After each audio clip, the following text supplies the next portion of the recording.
بسم اللہ الرحمن الرحیم۔ اردو ہے جس کا نام ہمیں جانتے ہیں داغ،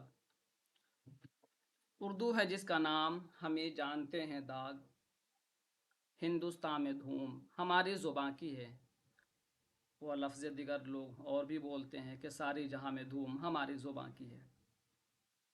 السلام علیکم ورحمۃ اللہ وبرکاتہ۔ وعلیکم السلام۔ آپ تمام احباب کا بہت شکریہ کہ آپ نے اردو ہے جس کا نام کی دعوت پر اپنے قیمتی اوقات کو یہ پروگرام روز ہوتی ہے کیا؟ برائے کرم آپ جو بھی سوال پوچھنا چاہ رہے ہیں تو ہم آپ کو موقع دیں گے۔ تو پروگرام روز نہیں ہوتا ہے، ہم آپ کو آخر میں موقع دیں گے۔ کچھ بھی اگر سوال ہے تو آپ لکھ لیجئے، ہم آپ کو موقع دیں گے پوچھنے کا، ٹھیک ہے؟ اردو ہے جس کا نام یہ ایک علمی اور ادبی آن لائن گروپ ہے۔ یہ وقتاً فوقتاً اردو کے تعلق سے اور مختلف مضامین، مختلف عناوین کے حساب سے پروگرام منعقد کرتا رہتا ہے۔ یہ سلسلہ تقریباً 1 سال سے شروع ہے، بیچ میں کچھ دنوں سے یا کچھ ماہ سے منقطع ہو گیا تھا، پھر سے ہم نے اس سلسلہ کو شروع کیا ہے۔ اس کے کچھ اغراض و مقاصد ہیں جو ہم آپ کو آگے چل کر بتائیں گے۔ تو ہم سیدھے سب سے پہلے اللہ رب العزت کی شان میں مرزا مظہر جانے جانا کا ایک شعر پیش کرتے ہیں۔ کون کر سکتا ہے اس اخلاق اکبر کی ثنا، کون کر سکتا ہے اس اخلاق اکبر کی ثنا، نارسا ہے شان میں جس کی پیمبر کی ثنا، بت پرستی میں موحد نہ سنا ہوگا، بت پرستی میں موحد نہ سنا ہوگا، کوئی تجھ بن مرا واللہ کے معبود نہیں۔ مرزا مظہر جانے جانا نے اللہ رب العزت کی بڑائی میں یہ شعر پیش کیا ہے۔ اسی طرح احمد ندیم قاسمی کا ایک شعر ہے، اس کو سنیے پھر ہم آگے بڑھیں گے۔ اگر نجوم میں تو ہے تو چاند میں ہے کون، اگر نجوم میں تو ہے تو چاند میں ہے کون، تیرے جمال کی تقسیم ہو نہیں سکتی، ازل ابد کا تصور فقط تصور ہے، ازل ابد کا تصور فقط تصور ہے، تیرے وجود کی تقویم ہو نہیں سکتی، حرم میں تو ہے تو آخر کنشت میں ہے کون، حرم میں تو ہے تو آخر کنشت میں ہے کون، کہ ایک ذات تو دو نیم ہو نہیں سکتی، جو قوتیں ہو تیری منتشر تو سچ کہہ دوں، جو قوتیں ہو تیری منتشر تو سچ کہہ دوں، کہ اس جہاں کی تنظیم ہو نہیں سکتی۔ اللہ رب العزت کے شان میں اس شعر کو پیش کرنے کے بعد ہم پروگرام کے آغاز کی طرف آگے بڑھتے ہیں۔ اور سب سے پہلے ہم آپ سامعین کو بتا دیں کہ اس پروگرام میں ہمارے پاس 2 نہایت معروف اور بہترین اسکالر ہیں۔ پہلا نام میں لے لوں آپ کے سامنے، ارشد ہمراز، آپ کا تعلق ہے مولانا آزاد نیشنل اردو یونیورسٹی حیدرآباد سے، اور خطیب ثانی آپ کے سامنے ہوں گے جاوید اشرف، آپ کا تعلق ہے علی گڑھ مسلم یونیورسٹی سے۔ ہم ایک کے بعد دونوں خطیب کو سنیں گے اور اپنے ذہن میں ابھرنے والے سوالات کے لیے ہمارے پاس وقت ہوں گے، ہم اس میں گفت و شنید کریں گے۔ تو آئیے اس پروگرام کو آگے بڑھاتے ہوئے نظم پیش کرنے کے لیے ہم دعوت دیں گے ایک طالبہ کو جو اسی گروپ سے جڑی ہوئی ہیں۔ آپ کو ہم اس شعر کے ساتھ دعوت دیتے ہیں کہ میں نے آواز تمہیں دی ہے بڑے ناز کے ساتھ، میں نے آواز تمہیں دی ہے بڑے ناز کے ساتھ، تم بھی آواز ملا دو میری آواز کے ساتھ۔ نصرہ ملک آپ کی خدمت میں اردو نظم پیش کریں گی۔ السلام علیکم ورحمۃ اللہ وبرکاتہ۔ وعلیکم السلام ورحمۃ اللہ وبرکاتہ۔ اردو ہے میرا نام، میں خسرو کی پہیلی، اردو ہے میرا نام، میں خسرو کی پہیلی، میں میر کی ہمراز ہوں، غالب کی سہیلی، اردو ہے میرا نام، میں خسرو کی پہیلی، دکن کے ولی نے مجھے گودی میں کھلایا، سودا کے قصیدوں نے میرا حسن بڑھایا، دکن کے ولی نے مجھے گودی میں کھلایا، سودا کے قصیدوں نے میرا حسن بڑھایا، ہے میر کی عظمت کے مجھے چلنا سکھایا، ہے میر کی عظمت کہ مجھے چلنا سکھایا، میں داغ کے آنگن میں کھلی بن کے چمیلی، اردو ہے میرا نام، میں خسرو کی پہیلی،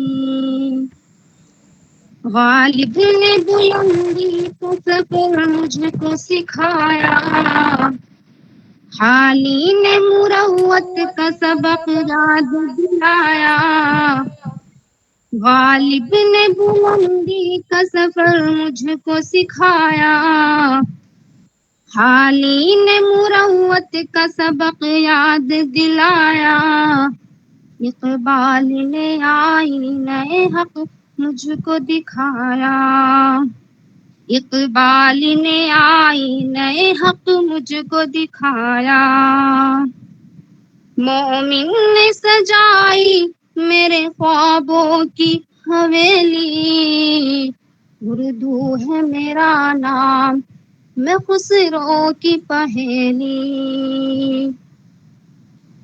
ہے ذوق کی عظمت کے دیے مجھ کو سہارے،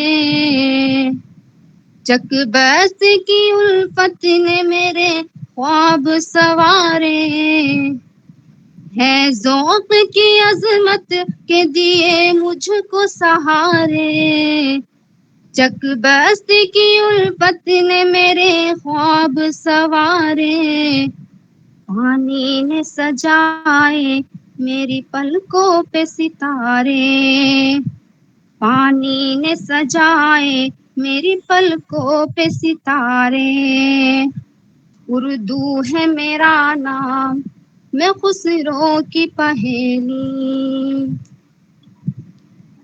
کیوں مجھ کو بناتے ہو تعصب کا نشانہ، میں نے تو کبھی خود کو مسلمان نہیں مانا، کیوں مجھ کو بناتے ہو تعصب کا نشانہ، میں نے تو کبھی خود کو مسلمان نہیں مانا، دیکھا تھا کبھی میں نے بھی خوشیوں کا زمانہ، دیکھا تھا کبھی میں نے بھی خوشیوں کا زمانہ، اپنے ہی وطن میں ہوں مگر راج اکیلی، اردو ہے میرا نام، میں خسرو کی پہیلی، اردو ہے میرا نام، میں خسرو کی پہیلی، اردو ہے میرا نام۔